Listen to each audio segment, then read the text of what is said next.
Motorsports Park. You've had a day and a half to rip around on it. You got another afternoon session. What are your impressions, your deep down core feelings as you approach the last session? I mean, the racetrack it's a nice little racetrack. It's a bit barbarish in the size and the type of corner, some of the corners and bits and pieces like that. It's a bit like Barber. And, you know, I mean, this is the first time we've been here. And, you know, from a safety standpoint, there's some work that these guys need to do. There's no doubt about it. Some gravel traps and, you know, move some Armco and things like that. But at the same time, you know, you gotta understand that these guys have had no communication with any of the riders, which really is the saddest part of the whole thing. 6 months ago, there should have been a couple of riders up here going through things, figuring things out for the AMA National. Was on the schedule, and so it gave the track some time to make some changes. So, but the communication there between tracks and the AMA and riders and everything is non-existent. So it makes it hard to get things done, you know.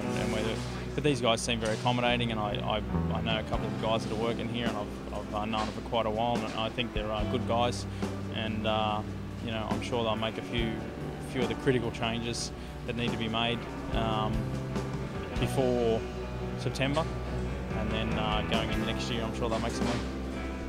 Passing zones, are there a lot of them? Seems like the end of turn one, the straight into turn one would be a passing zone. Yeah, I think there's quite a few passing zones here. Actually, they're the type of corners here that are not just what's the best way to say it? You know, at a track like Ohio, you just sort of it's follow the leader, unless you do something sort of reasonably silly. I mean, to try and get past someone, just the way the corners, they just all sort of, you know, go into each other.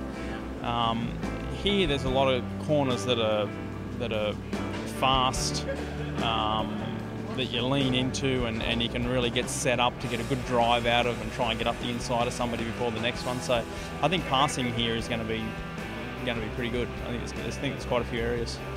That last section, that's the long right-hander that goes around forever, seems to be one that will take some figuring out. Some people have tried a bunch of different things, they were telling me, and it's kind of the conundrum of this track, maybe. Yeah, I mean, that's a one hell of a long right-hand turn. I mean, you know,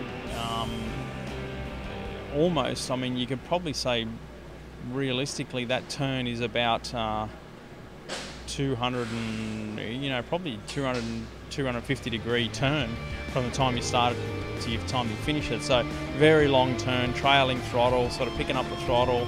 If you miss your braking marker by a little bit in that turn, you get just a little bit too deep, you're on the side of the tyre the whole way, so it's very hard to make that up and to get it pulled back in. And so yeah, definitely an interesting turn, but yeah, the track offers up some interesting stuff, you know. I mean, some slower turns, some slower right-hand turns, some faster right-hand, or I mean, you know, 90-degree turns, and also a couple of long ones like that. So, you know, I think it's a nice little layout. I think, as I said about Barber the first time we went there, it could have been put in the photocopier and they could have pushed the 125% button and just stretched it out.